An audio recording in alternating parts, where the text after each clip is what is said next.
नमस्कार दोस्तों। हरियाणा अर्थव्यवस्था के इस खास एक्सप्लेनर के भाग 2 में आप सभी का बहुत बहुत स्वागत है। अगर आपने अभी तक हमारा भाग 1 नहीं देखा है तो मेरी सलाह है कि चैनल पर जाकर उसे जरूर देख लें ताकि आपके बेसिक्स एकदम क्लियर रहें। आज का हमारा ये ट्यूटोरियल पूरी तरह से आपके एग्जाम्स पर फोकस करेगा, तो अपनी नोटबुक निकाल लीजिए और हाँ, सभी पॉइंट्स को लिखते रहिएगा क्योंकि एग्जाम के नजरिए से हर एक पॉइंट बहुत इंपॉर्टेंट है। और आगे बढ़ने से पहले ऐसे ही बेहतरीन और एग्जाम फोकस कंटेंट के लिए अभी हमारे चैनल को सब्सक्राइब करें, लाइक करें और अपने दोस्तों के साथ शेयर जरूर करें। चलिए शुरू करते हैं। तो आज के एजेंडे पर एक नज़र डाल लेते हैं। हम बेसिक इकोनॉमिक टर्म से शुरुआत करेंगे, फिर हरियाणा के जीएसडीपी ट्रेंड्स देखेंगे। इसके बाद 1969 से अब तक हुए स्ट्रक्चरल बदलावों पर बात करेंगे, 2025-26 के मेन टारगेट्स को समझेंगे और आखिर में एग्जाम्स के लिए एक क्विक समरी देखेंगे। भाग 1, बुनियादी आर्थिक शब्दावली, अर्थव्यवस्था को समझना। नंबर्स में गोता लगाने से पहले बेसिक्स पक्के कर लेते हैं। सबसे पहला टर्म है जीएसडीपी, यानी ग्रॉस स्टेट डोमेस्टिक प्रोडक्ट या सकल राज्य घरेलू उत्पाद। एकदम सिंपल भाषा में कहूं तो ये हमारी स्टेट की इकोनॉमी का पूरा साइज है। एक साल के अंदर हरियाणा के बॉर्डर्स के भीतर जितनी भी फाइनल गुड्स और सर्विसेज बनती हैं, उन सबकी टोटल वैल्यू को ही जीएसडीपी कहते हैं। किसी भी राज्य की आर्थिक सेहत नापने का ये सबसे बड़ा पैमाना है। दूसरा इंपॉर्टेंट टर्म है जीएसवीए, यानी ग्रॉस स्टेट वैल्यू एडेड। अब देखिए, अगर जीएसटीपी एक पूरी गाड़ी है तो जीएसवीए हमें उस गाड़ी के हुड के नीचे झांकने का मौका देता है। यह हमें एग्जैक्टली बताता है कि इकोनॉमी का कौन सा सेक्टर, जैसे एग्रीकल्चर, इंडस्ट्री या सर्विसेज, कितना काम कर रहा है और इकोनॉमी में असल में कितनी वैल्यू ऐड कर रहा है। और हाँ, एक चीज जो अक्सर एग्जाम्स में कंफ्यूज करती है वो है स्थिर कीमतें यानी कांस्टेंट प्राइसेस और प्रचलित कीमतें यानी करंट प्राइसेस के बीच का फर्क। स्थिर कीमतों को 2011-12 के बेस ईयर पर कैलकुलेट किया जाता है, जिससे महंगाई का असर पूरी तरह हट जाता है। वहीं करंट प्राइसेस में आज की महंगाई शामिल होती है। बस इसीलिए आपको अक्सर एक ही साल के लिए दो अलग अलग ग्रोथ टारगेट्स देखने को मिलते हैं। भाग 2, हरियाणा के जीएसडीपी रुझान, मैक्रो डेटा का विश्लेषण। अब आते हैं असली डेटा पर। 2025-26 के इन फिगर्स को अपनी नोटबुक में अच्छे से हाईलाइट कर लीजिए। स्थिर कीमतों पर हरियाणा की इकोनॉमी 9.5% की दर से ग्रो करने का एस्टीमेट है और ये बढ़कर 7,58,504 करोड़ रुपए तक पहुंच जाएगी। और अगर प्रचलित कीमतों की बात करें तो ये ग्रोथ 11.8% रहेगी, जिससे टोटल जीएसडीपी लगभग 13,67,768 करोड़ रुपए हो जाएगी। सच में ये एक बहुत ही सॉलिड इकोनॉमिक जंप है। ये ग्रोथ नंबर्स तो बहुत इंप्रेसिव है, राइट?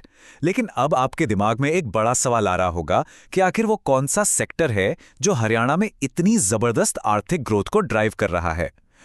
इस राज से हम बस कुछ ही सेकंड्स में पर्दा उठाएंगे। लेकिन उससे पहले, अगर आपको ये ट्यूटोरियल हेल्पफुल लग रहा है तो अभी हमारे चैनल को सब्सक्राइब करें, इस ट्यूटोरियल को लाइक करें और अपने दोस्तों के साथ शेयर करें। भाग 3, 1969 से संरचनात्मक बदलाव, अर्थव्यवस्था का इतिहास।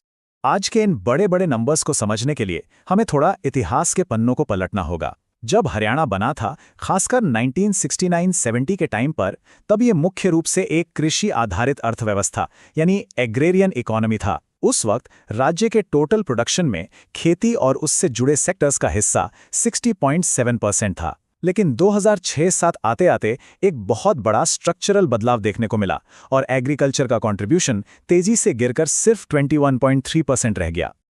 और पता है ये स्ट्रक्चरल शिफ्ट कैसे हुआ? जैसे जैसे एग्रीकल्चर का हिस्सा कम हुआ, वैसे वैसे गैर कृषि यानी नॉन एग्रीकल्चर सेक्टर्स ने तेजी से उड़ान भरी। 1969-70 में इंडस्ट्री सेक्टर का हिस्सा सिर्फ 17.6% था, जो 2006-7 में बढ़कर 32.1% हो गया। और सबसे बड़ी छलांग लगाई सर्विस सेक्टर ने। ये 21.7% से उछलकर सीधे 46.6% पर जा पहुंचा।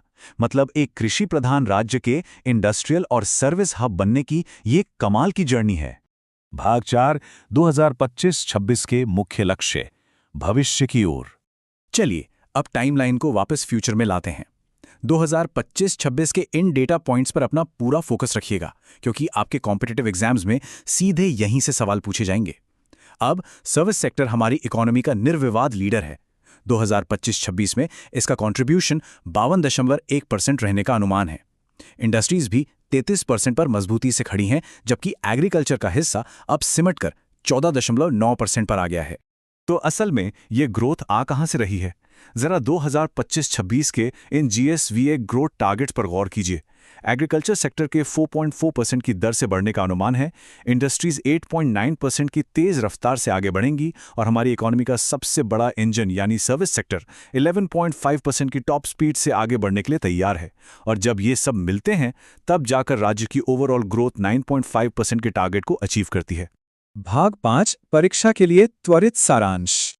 हमने काफी सारा इंपॉर्टेंट डेटा कवर कर लिया है, तो अब इस क्विक रिवीजन टेबल को देखिए।